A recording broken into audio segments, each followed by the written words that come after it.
If you have an interest in horses and love learning more about horses, the horse industry, teaching, or even managing your own horse business, then you're in the right place. We would love you to join us on our mission, which is to improve the lives of horses around the world through the education of riders, handlers, and trainers. So get comfortable, listen in, and enjoy. This has been another episode sponsored by Online Horse College. If you haven't had a look at the wide variety of equine-specific accredited courses, then go to onlinehorsecollege.com and I'll see you over there. Our conversation today at Horse Chats has been brought to you by Equitana, who are now celebrating 20 years of bringing Australian horse lovers everything they love, including equine entertainment, exhibition and competition. So join us on the 15th to the 18th of November in the heart of Melbourne to witness a packed program including the main event, full flight, dressage freestyle, all-star The Way of the Horse and Australian show jumping record attempt, which has been held for almost 39 years, as well as the best equine retail therapy with more shops than Melbourne Central. Today, our guest at Horse Chats is Lisa Podosin from Byron Bay Natural Horse Centre. How are you, Lisa? I'm well, thank you, Glenys. How are you? Yeah, I'm excited, Lisa, to talk to you. We've got 10 steps to a wonderful relationship with your horse. And for people who haven't heard Lisa before, just go to horsechats.com, search for Lisa, L-I-S-A, or search for Podosin, which is P-O-D-O-S-I-N, and listen to that one first and then come back and listen to the 10 steps to a wonderful horse relationship with your horse. Lisa, why this subject? Do you know what makes this dear to your heart that you wanted to talk about this in particular today? Well, I think these steps are quite simple and they're something that we naturally are able to do. We don't have to have any special skills. And what I found is that all of them will dramatically improve your relationship with your horse across the board, with everyone, with every horse. It's the easiest thing you can do and the fastest way to really connect. And everyone really wants a good connection with their horse. Yes, and I think it's going to work for every horse across the board. Then it's certainly worthwhile everyone listening to. Yeah, definitely. The first step you've got is to let go of your expectations. So just explain what you mean by that and how we can work with that. Sure. Animals respond to authenticity and presence. And when you can drop into your body and be present, there's actually very little to be concerned about. And the very nature of having expectations is a lack of presence. So the first few steps that I have are let go of your expectations and be present. So they're intertwined. When you're having expectations, that's living in the future. And it's living over there because you want something to happen. And if you're able to just be here now, your horse will actually want to be here with you as long as there's no reason not to be. Okay, because the next one you've got is to increase your presence, the next point you've got. And yeah, it's interesting. Just keep talking. This is very good. I think, just to let go of your expectations is one thing, but increasing your presence, that's really focusing on something with a bit more depth, isn't it? Yeah, it is. And we can all do this, and this is a great practice. I think the highest expression of your love for another, whether it be for a horse or a human, is giving your full presence. And being present in the moment without judgment, without expectation, is the foundation of all relationships. So our ability to be with what is and accept what is and recognize what's actually happening in front of us, I feel like that's the way that we have an opportunity to learn and grow and see the truth. And being in that state is how we connect with our horse. And this is what our horses want from us. And this is what life actually wants from us. And this is what the horses actually help us do. If we're able to practice this with horses and bring it into our everyday life, our entire life can be improved. So I think this is a great gift of horses. I think what's interesting is that, as I said before, everybody wants a connection with horses. But my question is, what if that looks entirely different to what you think? So we're drawn to their majesty, and then what happens is we take everything away from them.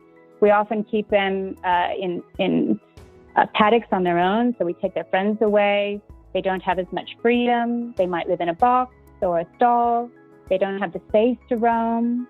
And then when they come out, they're told to behave in a certain way, so they don't have freedom of expression. And then we wonder why they're mentally or physically unwell.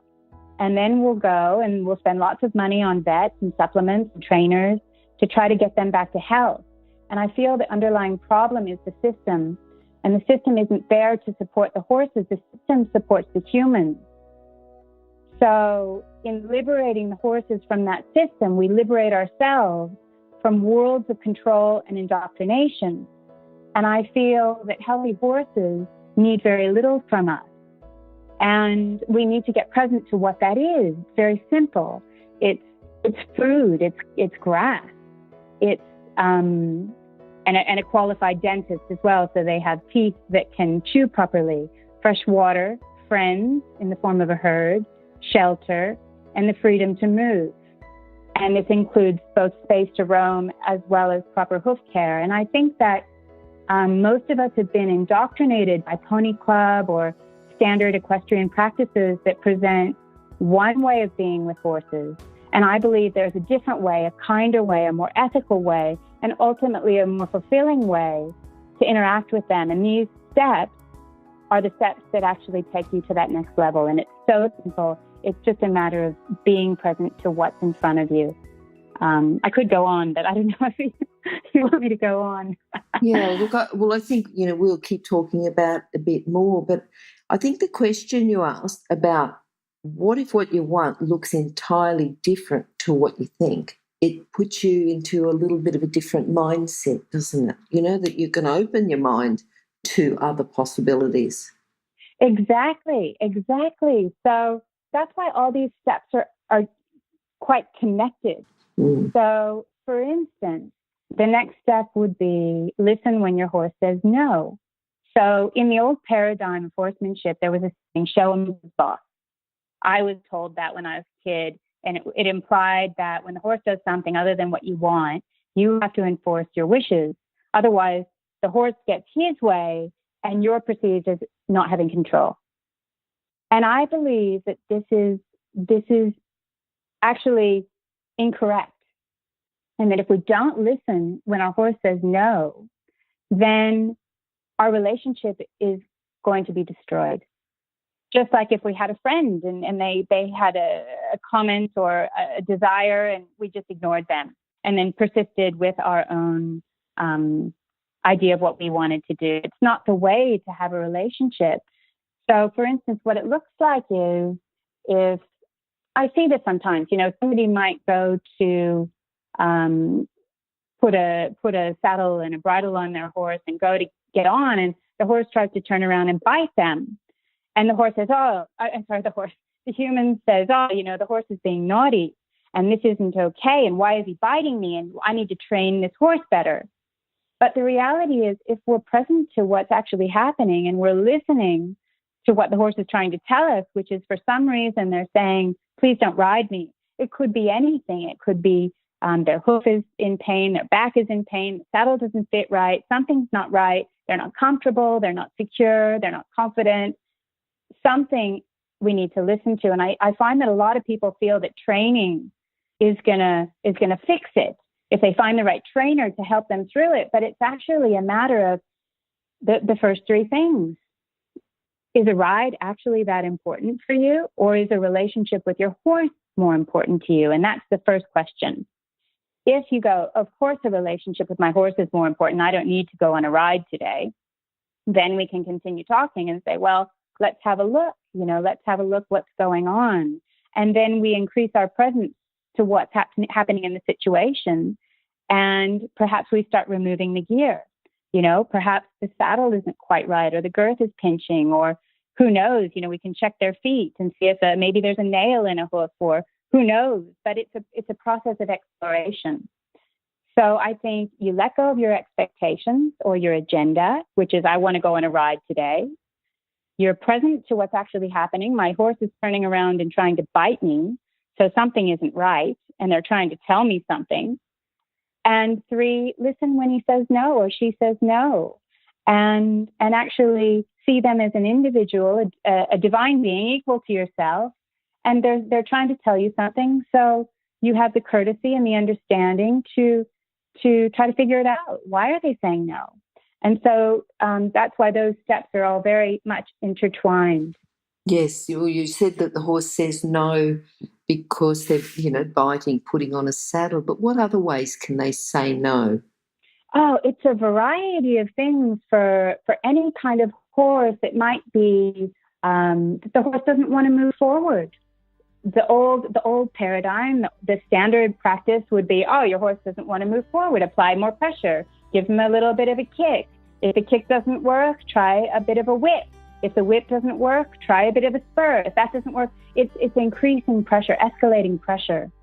And this is the fastest way to destroy your relationship with your horse. And I found over the years that either applying more pressure either numbs the horse out, so they're pretty much a robot, and they're completely helpless. There's a condition called learned helplessness, which I'm sure you're familiar with. Sure. Or they can become aggressive, and sort of non-compliant, let's say. Mm. So both ways aren't really great. So practicing these super simple steps that anyone can do. You don't have to be, fit. You don't have to be talented. You don't have to be smart. You don't have to be anything. These are the simple things that you can do to change what's happening. Mm-hmm. So if your horse doesn't want to go forward, think about it. It's different in every situation. Maybe they don't want to go to the arena. They're bored in the arena. Maybe they're in physical pain. Maybe they don't want to leave their friends. Maybe they're not comfortable with where you want to go and it scares them. Or maybe they don't want to go into the horse float because then when they get to some sort of event, there's more pressure and they find the pressure is uncomfortable and not fun for them. So it could be so many things. I couldn't, the list is endless. But I think the basic premise is to avoid conflict at all costs. So if your horse is resisting or trying to tell you that they're not comfortable or they don't want to move forward or they're biting or they're kicking or they're any kind of behavior that shows you, their ears are back, they're swishing their tails. Most horse people know these signs, at least they should. Yes. Then we need to take notice and try to remedy the situation in a way that is supportive to the horse, which is ultimately supportive to our relationship. And of course, then we're going to all have more fun. If the horse is happy and the relationship is good, then no matter what we're doing, it's going to be fun. Yeah. And that's really the point, I think. So I think the point is to have fun and enjoy being outside, enjoy being with the animals, enjoy being with nature. Yeah. I think that brings us on to the next one, is spending unstructured time with your horse, because that's fun. Absolutely. This is a really, really nice thing to do. I didn't realize how lovely it was until I started doing it, because I was always busy doing something. I was, cleaning tack or cleaning the paddock, picking up manure or organizing things or riding or lunging or, you're always sort of doing. And that's sort of how humans operate. We feel like we're achieving things, and spending unstructured time with your horse is exactly the opposite. It's what you do with your close friends. Isn't it lovely when you get to hang out with your best friends and just, I don't know, putter around the house or go for a walk or eat nice food. Maybe have, a little bit of exercise or swim or lie in the sun, have a drink, have a laugh. This is what I love doing. And often we don't have a plan. So it allows us to just go with the flow. I find these times are precious. And then when we have the freedom to just be, then the magic happens. And if we're always bound by some kind of plan, then there's no room for that freedom of expression and relaxation of just being together. So if you bring this into what does it look like with your horse, it could be sitting in the paddock while your horse grazes nearby. It can be, I love this. In the morning, I find my horses lying in the sun in the paddock, and I just go into the paddock. I bring my yoga mat and I lie on the grass with them, and they're not scared because they know that I just chill out with them. And to tell you the truth, it looks like nothing is happening on the outside. If you saw me, you'd be like, oh yeah, there's Lisa lying in the paddock doing nothing again. But on the inside, it feels like heaven. It feels like my heart is expanding. And that's where I find connection. It's when we're just hanging out together and enjoying each other's presence, and there's no plan. There's no expectations. There's no desire for your horse or yourself to do anything or be anything different than exactly who you're both being in that moment. And so whatever, you could go in the paddock and bring a chair and read your book.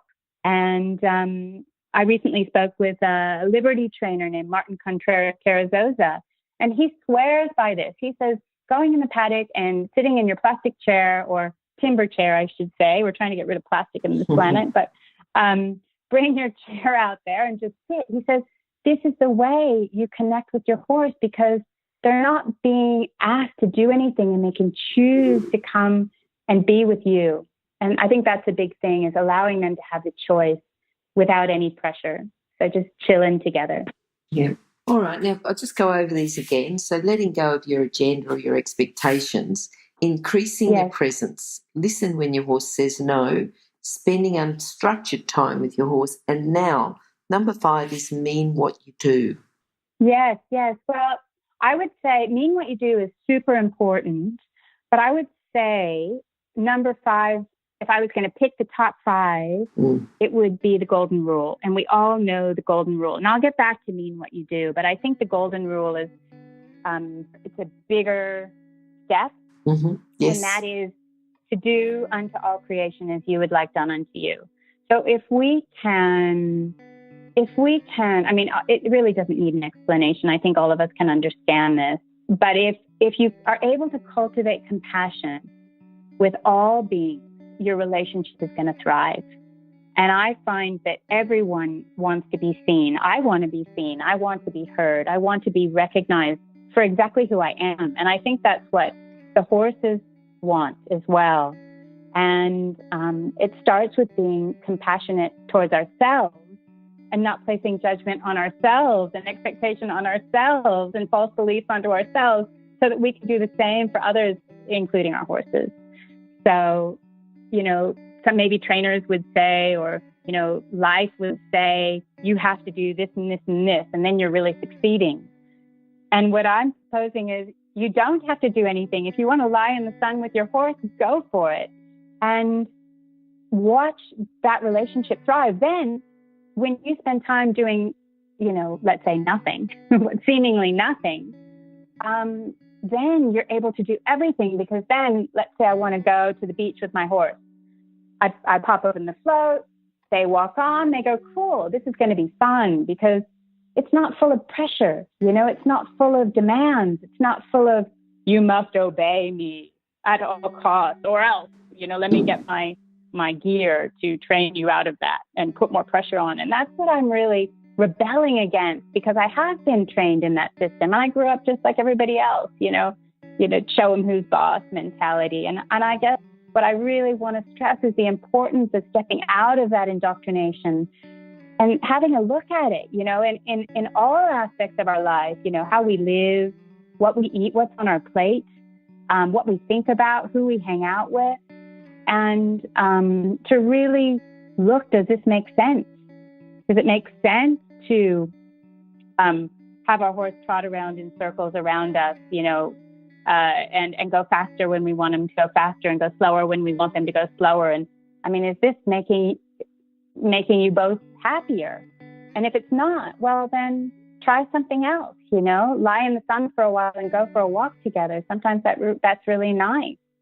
Or go to the beach, but not necessarily go for a 10K gallop, just make it easy and soften your stance. Maybe that's what That's what I've kind of come to do. Maybe I'm just, I'm letting go of goals. Mm-hmm. In the olden days, like I mentioned in the first interview, I originally wanted to go to the Olympics. And it's so funny because I couldn't be further from that place now. But I find I'm so happy and my horses are so healthy. And they, I call them and they come galloping up to me to say hi. And it feels really amazing. And I love having the horses in my life, but it looks different. And that's why I say, what would the perfect setting look like to you? It might not look like Grand Prix dressage, and that's okay.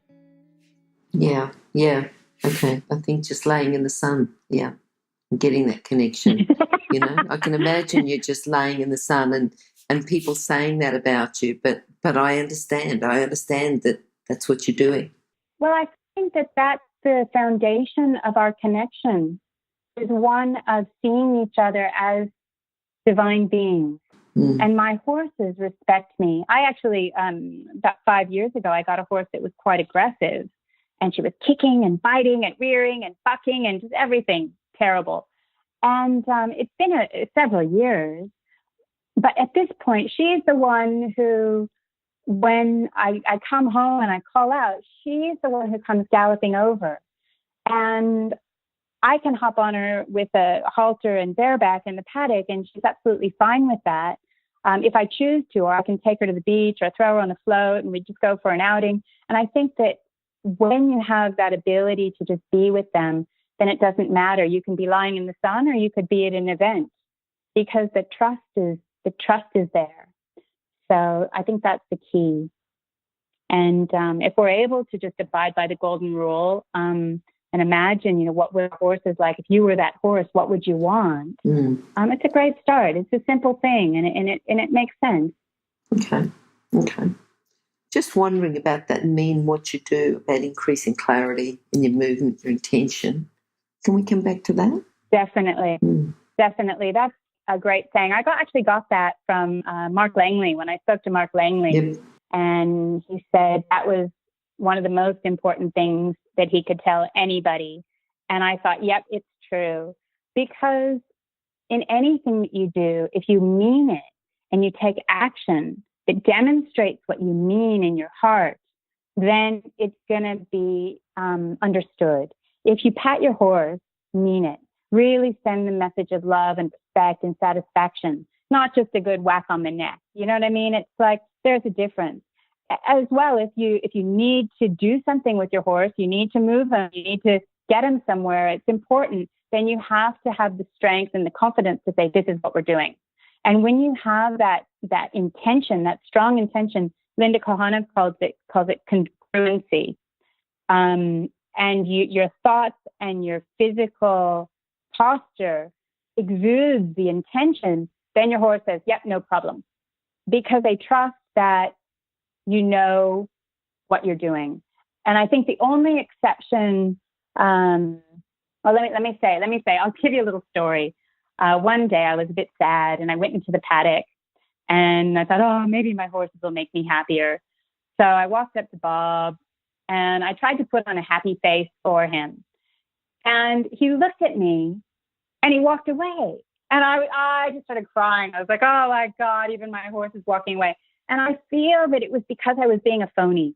I was sad and then I tried to hide it and I pretended I was happy. So it was like I was a fake. And I don't think that that's the way to really build trust in your horse. So if you feel something, then, feel it. The only exception I would say is if you feel angry or frustrated, I would suggest not actually doing anything with your horse at all and go have a rest, go have a cup of tea, do what you need to do to take care of yourself and spend time with your horse when you can let go of those negative emotions, because it'll only be disappointing and unhelpful. So it's good to either be in a neutral state or in a congruent state. So by neutral, I mean not highly excited or not depressed, somewhere just stable. And I think horses just really want someone that they can count on. It's emotionally and physically stable. So that builds confidence. Yeah. So meaning what you do is just, having that congruent intention that's followed through with your action. Okay. All right. The next point we've got is to be your horse's comfort zone. Yeah, I've had a lot of mentors. As you can see, I mentioned a few names, Mark Langley, and we mentioned in the last interview some different books from Michael Bevilacqua. And this one, Be Your Horse's Comfort Zone, this is from John Chatterton. And John Chatterton was one of my first mentors when I came to Australia. He is a natural horsemanship master. He's got a book called, I think, The 10 Steps. And funnily enough, Glenys used the 10 steps, but he mentions this quite a lot. And he is an expert at floating horses, especially problem horses. And he taught me how to float my horses, and my horses just walk on and self-load. And I mean, it's so nice. Anyway, he says, you have to be your horse's comfort zone.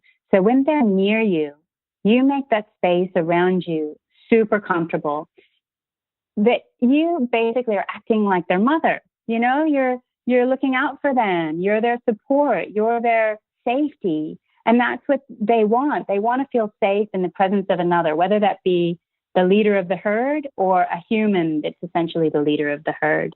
Yeah. So if you do the opposite, let's say your horse is near you and you shake the lead, or your body is kind of erratic, or you're insecure, unpredictable, or you're moving in an abrupt way, that's not going to make your horse feel comfortable. So it's really important that when your horse is in close proximity to you, even, not like as far as not even having much tension on the lead rope, when they're standing with you, that's really nice. And they're going to be more comfortable. Whereas if you're holding the lead rope, like in the olden days, I was taught to hold the lead rope really high up next to the cliff, because you've got to have control. And now I do the opposite. I have an open hand, I have slack in the rope, and I want to see if that horse is going to come with me because they want to come with me, not because I need to pull them around. It's a ton of an animal. I can't pull them around anyway, and I don't want to. So I think the more comfortable you can make it for your horse when they're around you, the better. And I often see that mistake of, especially with loading, sometimes people pull on the rope when they want them to walk onto the float up the ramp, and it's like instant anxiety for their horse. So I always say it's really important to have slack in the line, walk up to the float, no pressure. If they stop, they stop. Let them think about it and just take it super, super slowly. Because the second you put tension on that rope, it's not comfortable for them, and it's not a safe place. So, yes, making sure that your horse feels comfortable in your zone is crucial. Yeah. I'm thinking about the floating or the loading. It's pulling on the rope, but it's also standing in their way. So you're in the way and saying, "Come this way," and the horse goes, "Well, you're in the way. I can't keep going." Yeah. Absolutely. Yeah, that's right. You need to give them space to move forward. So you might, take the bum bar off the other side, and so you can walk up next to them so that both of you have clear passage. Sure. Definitely. And the other idea too is that rather than pressure and release, which is something that I don't agree with, I think it's more like an invitation and then a reward. So for instance, I worked with a lady recently and got her horses to load without anything. No, they were completely at liberty. And she couldn't believe it. She said, wow, especially one of them, he was about a 700 kilo Percheron, and it's like, there was no way that you could push this guy on with, I don't care what kind of bum rope you have. But what happened was, we offered him the invitation, and he sort of walked on slowly. And then we might even back him up and say, that's exactly what we want. Thank you so much. And it's a slow process. You don't just say, right, I'm going to the competition. Let me load my horse today. It's something that you practice for months. And so you might put him on for a minute or two and then say, that's great. Not just like throw him on, keep him locked in there for hours. You obviously know, Glenys. Yes. But these little things make such a difference. And so let's say when this big Percheron got onto the float, we just hung out. We all ate carrots. It was no problem. Everybody just sort of had a chat. We were laughing. I was sitting on the little, bench at the front and just doing, again, it's unstructured time. And I left the bum bar open, so if he wanted, he could back off. And it was interesting. So this horse learned how to load very well. Both of her horses, they were completely loading at Liberty. And one day she went to an event not long after this, and her tire blew.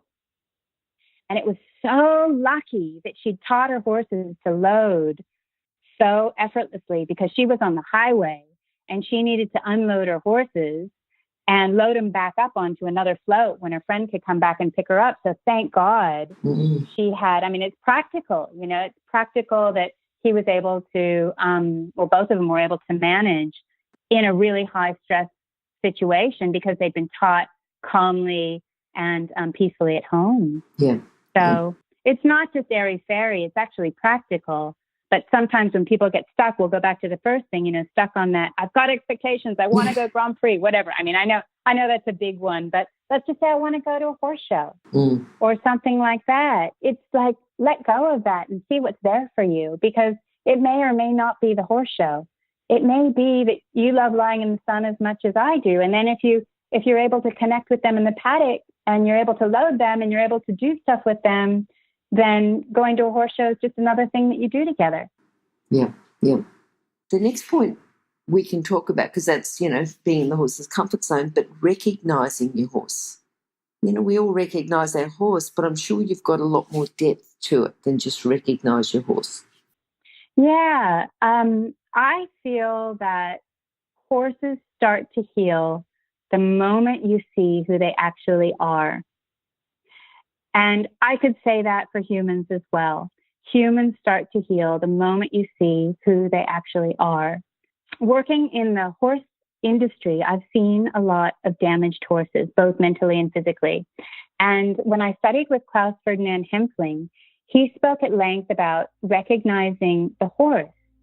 And he's got a book called What Horses Reveal. And he's defined 26 different character types and how to recognize and work with each type. Once you see what kind of horse is in front of you, it could be, there's so many different kinds. Let's say there's the dove, which is like a really high energy, sprightly Arab, dish face. It's even, he brings it down to the details of the face and the scoop in the nose and the build and the temperament, and it's quite interesting. And so, of course, you wouldn't work with a dove, which is like this high energy Arab, in the same way that you might work with, let's say, a character he calls a friend, which might be a beautiful draft, a Clydesdale who's super calm and heavy, and it's just a completely different experience. Sure. So I think that it's important to see who's in front of you and work with them in a way that suits their temperament and their gifts, rather than, I want a jumper. And, here you're working with this Clydesdale and trying to get him to jump, and you're wondering why it's not working. And, or you're trying to, do something that needs calmness with an Arab, and it's just not the right blend. They might want to go on a little adventure. And, so I think it's really key to see who your horse is and work with him in that way, so that you can work together, rather than just putting I'll go back to the beginning, the expectation of whatever it is that you want to achieve on your horse. So, and I think that's the beginning of having a successful relationship and a wonder. I use the word wonderful because there's always wonder that comes up, and awe. Like, whenever I let go of the expectations, I see my horse for who they are, and I just spend unstructured time with him, I'm filled with wonder, because magic happens. Just different funny things happen that are super cool. So I would invite people to just try it and see what happens. Yeah. I like when you said, horses start to heal the moment you see who they actually are. Yeah. Okay, number 9, because I've changed the numbers around now, is look within yourself for fulfillment rather than looking outside and seeking fulfillment through another. This goes for horses and all our relationships. I think quite a lot of these, Lisa, are not just about horses. They're life skills as well, aren't they? And they're aligning perfectly with horses? Yeah, absolutely. I guess this is the gift that horses are giving us, is that we're able to practice working with our relationship with an animal. I personally, I love animals. So I find it so much easier to be loving and compassionate and willing to expand and see things with a horse than if a human says to me, Lisa, you're not being very nice about this. I just will instantly go, rawr.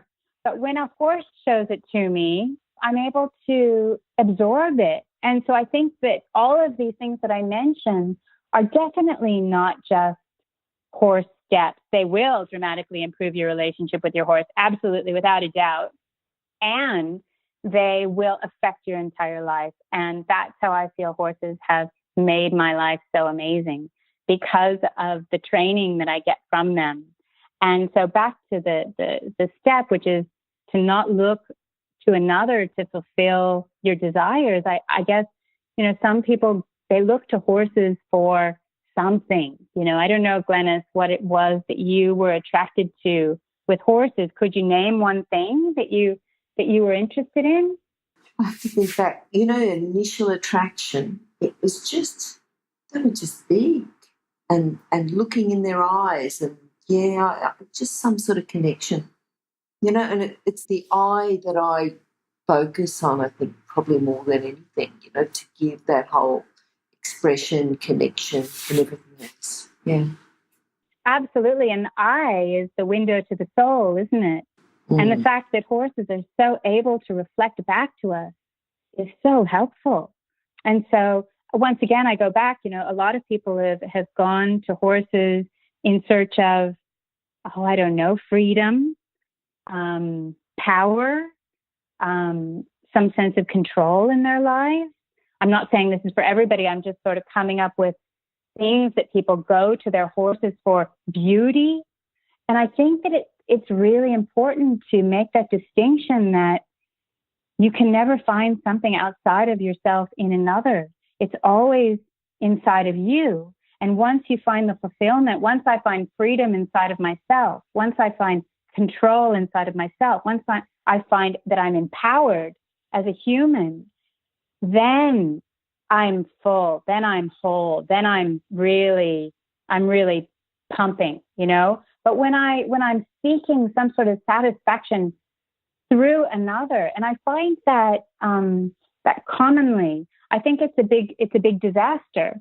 And I think one, that the human's going to be disappointed, and or I should say, because people do this quite a lot. Like I mentioned in the past interview, Ren Hur said that most relationships are codependency masquerading as love. And I think that's really important to think about, because we don't want to create this codependent relationship where I need you to do something for me in order for me to feel fulfilled. And I think that's the recipe for disaster. And so what I would stress is to not look to your horse to be anything, to do anything, to offer you anything, and to find those things that you're looking for inside of yourself.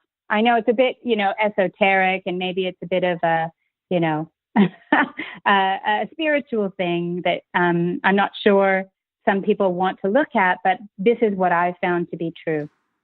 I think there's lots of things that you've talked about, Lisa, that just, you can listen to them, but then you need to just go a little bit more and just listen again and, explore. And I think if we go back to what you'd said earlier on, is what if what you want looks entirely different to what you think? I think if you look at it through those eyes, then you can explore a lot more. Absolutely. Absolutely. I mean, look, I don't know if this is pertinent to the conversation, but one thing that I've realized in this journey with horses is that I love animals. I absolutely love animals. And I find that I'm able to be the best version of myself thanks to animals. And then what happened was I started looking at what I was eating, and I became present to the fact that I was eating animals. And then I became present of the fact what happens to animals, and that, there's a big industry basically killing animals for food. And I realized that wasn't in alignment with my values. And I had to get really present to what was happening. And I changed my diet slowly. It wasn't immediately. At first, I just said, okay, maybe I'll just, stop eating meat and see how I feel. And I didn't cut out dairy, and I didn't, make a big fuss about it. And then I started to feel much better. I felt stronger. I felt more in alignment. I felt physically and mentally clearer. And I think that that's one thing the horses are giving us. They're giving us a place to practice being present to what's actually happening. I grew up with eating, steak and 3 veg, and that was normal, and having a glass of milk with dinner. And now what I'm realizing is, in order for me to thrive, I'm a very healthy person. Everybody always says to me, God, you're how old? God, you look like, a decade younger than you are. And I say, oh, that's maybe because I'm immature. But in reality, I think it's habit. And I think it's how we live, and it's how we think, and it's what we eat, and how we take care of ourselves. And this is what horses are giving, I think, to humans, is to reflect about how we're living. And, it seems really like insane to eat animals if you love them. Or it seems insane to, stick a hunk of metal in their mouth and pull on it and expect to, have a great relationship. I mean, and then if they don't stop, you put draw reins on, or you put martingale on, or you put more gear on, and expect that's gonna. It's for me, it's insane. A lot of us, we go to a job so that we don't really like, so that we can pay for our house, so that we can go back to our job, so that we can pay for our house. And what I'm really fascinated by is questioning, and that's what I mentioned in the last interview as well, is to question the system, because the system isn't working. I feel that there's room for us to grow and evolve, to allow all beings to thrive. That includes us, and it includes all of the land animals, and it includes all the beings in the ocean. And this is really what I'm interested in. So this is what horses have inspired me to get excited about and try to make a difference with. Mm-hmm. Mm-hmm. I think if anyone wants to know more too, they will be going to Byron Bay and looking at your website. What is it? Byron Bay Natural Horse Centre. Yeah. But look, before we do that, Lisa, the last one, see your horse as your teacher. Yeah. Well, look, I mean, that's just perfect to end with, because it really needs a very small explanation. It's just allowing them to show us what comes up. And they are masters at showing us what we need to look at. Yep. So rather than going out there and saying, okay, I'm going to teach you how to do a piaffe today, and it's like, okay, piaffe is beautiful, and it is a nice movement, and it builds the hindquarters, and yes. And what does your horse feel like doing? What can they show you about yourself that's even on a bigger picture level? What's really important here? And I feel that they are the ones that can show us that. And my life has been immensely improved by the horses in my life. So they just, how can you say it, Glenys? They're very special, magical beings that can reflect back to us everything that we need. Yeah. Yeah. If we're willing to look at it and we're not confronted by it, that's the thing. Some people are going to say, I don't want to look at that. I'm happy with the way things are. And if they are, that's great. But if you want to see change, the horses really, they call that up. They make you look at the moment, and rather than, something happened in the past, or you want to attain something in the future. If you're not there in the moment, you miss it. Sure. And they're the best teacher. Yeah. Yeah. All right, Lisa, as usual, wonderful talking to you. I think if people would like to contact Lisa, they can contact her through our page, which is horsechats.com/Lisa Podosin, or go to horsechats.com, search for Lisa, Lisa. But Lisa, if you'd like to give them your direct number and direct website, what is it? How can they contact you? Yeah, sure. The website is byronbaynaturalhorsecentre.com. It's a long one, but that's what it is at the moment. And the phone number is on the website, but I'll give it to you. It's 0423 087 647. All right, good. Wonderful to talk to you again, and hopefully we'll catch up with you again sometime soon.